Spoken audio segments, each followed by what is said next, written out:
let me just suggest a few things that may make some people, resistant to change. That will make some people resistant to corrections. First of all, failure in life. Failure in life, as in you are not where you ought to have been. And age is catching up with you. Exactly. Now, the reality hits you when you know that by this age I ought to have been here. But unfortunately, I'm still here. But you're not behaving like somebody who ought to have been there. And so you're still in your parents' house. What is so hard for you now to just respect your parents? That's we can, turn it around. What's so hard for you now to respect your parents and do the right thing?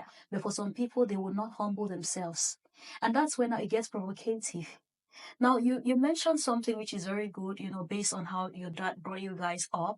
But do you know that if I would have let me just bring a situation of one kid who would not pay attention to what your dad always say or said, do you think he would have still continued with the same measure of just talking to you before? I would say yes, because my parent. I grew up with a big family, 7. Okay. There's 7 of us, and each of us have different behaviors. Even each of us have different temperaments. So, but my dad's approach to like how he raised us never fully changed. He speaks to everyone this like similar way. He would tell you exactly what he thinks is right, because he's been through that.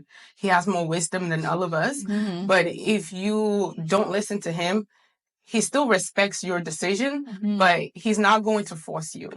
And, and I'm not saying his approach is the best. However, I think it does sink in a lot more if you have a conversation with someone. Okay.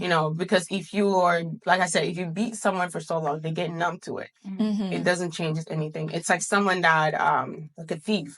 Once they start stealing, at some point they get addicted to stealing. They just want to keep going back inside the prison, back and forward. Absolutely. So That's true. That's so